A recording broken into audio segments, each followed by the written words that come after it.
Houston natives DJ Premier and Guru, that's Gangstar with Work, an extremely layered and technical track featuring samples from Fleetwood Mac, The Manhattans, Crumbs, Snatcher, some of DJ Premier's most iconic work. Then into the fuzzy, bass-driven What's Golden by the cool, the classic Jurassic 5.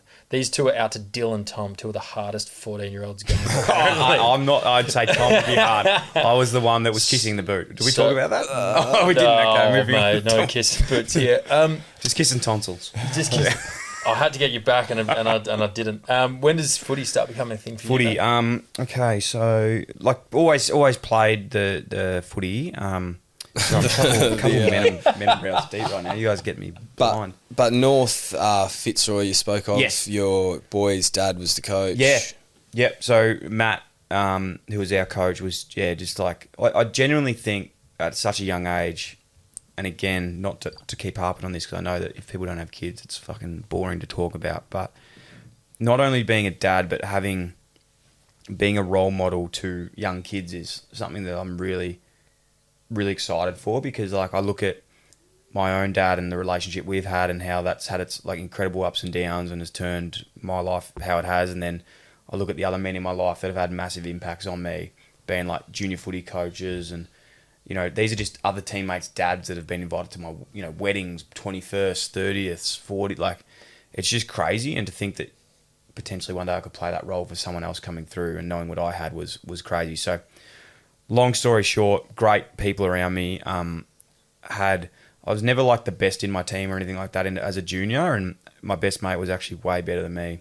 All my mates were better than me growing up. And you know, I just had really good opportunities around me, good people. They pushed me again. You surround yourself with the best, you become better. And yeah, I was lucky enough to sort of start growing through the ranks, making the nights, playing school footy. I got a scholarship to my school, which I still think to this day has been, again, a massive impact on my life. Like as I said, grew up in Fitzroy and by no means was a wealthy family or anything like that. My parents did absolutely everything for us, but there's no way I was going to private school without like a full scholarship and had... I actually mentioned this a while ago, but I actually had a guy, a philanthropist, pay for like half my schooling, which was I only found out this like post school. So I had a 50% scholarship, and then he paid like the other half to like get me through.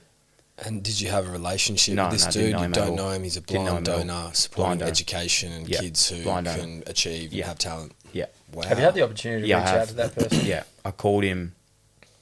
Probably 2 years ago when I found out, and yeah, like because it makes me emotional even thinking about it. Like I called him, and I just said like, basically what I've said to you, like you don't understand how much this impact has had on me, like throughout my life, like meeting different people, like I went to a school that was obviously a really lucky school to go to, and I didn't know anyone else there, so it was like I had to really get out of my comfort zone and all that sort of stuff, and it just changed my life, like doing that. And not only in schooling, but like seeing what was possible. Like I remember being around my environment and then going to like my other mates' houses and being like, oh, fuck, you can have a pool at your house? Like, what the hell? Like I didn't realize you could do this shit. Like I didn't know that was a thing. So not that is happiness, by the way. Like I'm just saying it was just interesting to see like what the difference of life, how it could be, was really cool.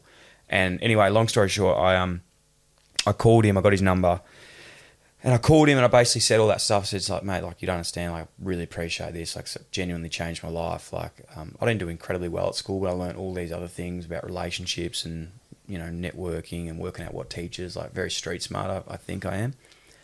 And I just said like, I just want to say like I'm incredibly proud to have done this and thank you. And yeah, it's huge. And he sort of was like working at the time and he was there and he goes, mate, I have no idea what you're talking about. But if I did, I'd be extremely proud of you.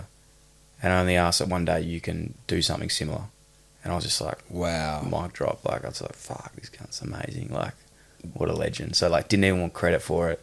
Didn't want anything. And he's just like, good on you. Landed in the right hands and you've done what you've done. Like, it's got nothing to do with me. It's all good. Wow, what a man. And so you talk about this school.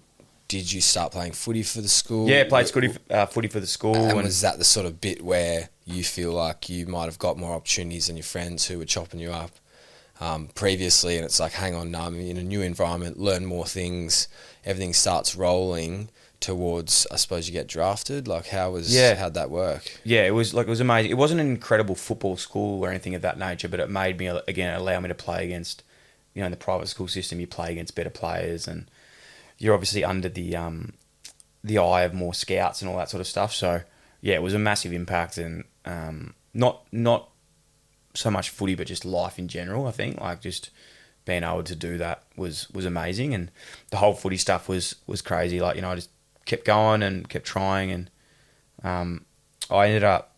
So when I was 16, 17, I was in the AIS, and at that period it was when the Giants were coming in.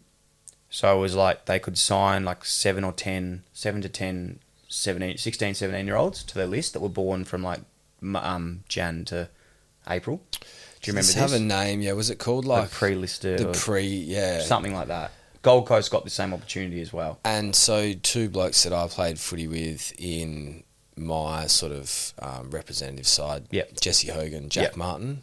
So that was different. That's different to what happened with you? No, that was...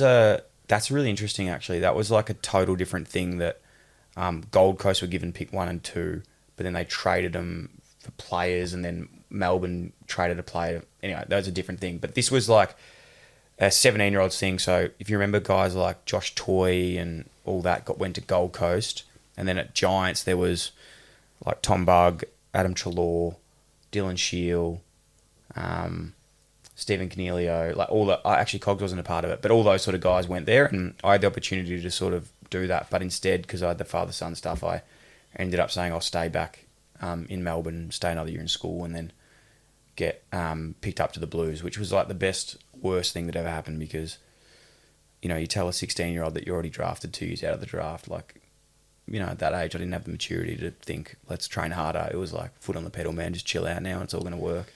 And your old man played for Carlton? Yep. How many games / years? One, I think he played 170 odd. So, but yeah, big time, but like 3 flags. He was there for sort of 16 years. Had a lot of injuries and stuff, but he was really well known in that community.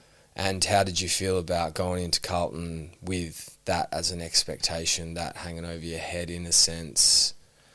Didn't hang over my head at all. I probably wish it actually did a bit more, to be honest. I was just so fucking oblivious, man. Like, I had no idea what I was doing. Like, genuinely no idea. Like, I still remember first, like, pre-season, I got there. They're like, oh, have you gone for, like, a run in the pre-season? I was like, what do you mean? Like, what's a pre-season program? Like, I just didn't know that was even a thing. Like, I just rocked up and played on talent and didn't know you had to get fit. I remember, like, the first pre-season run around the park, I came, like, 3rd last.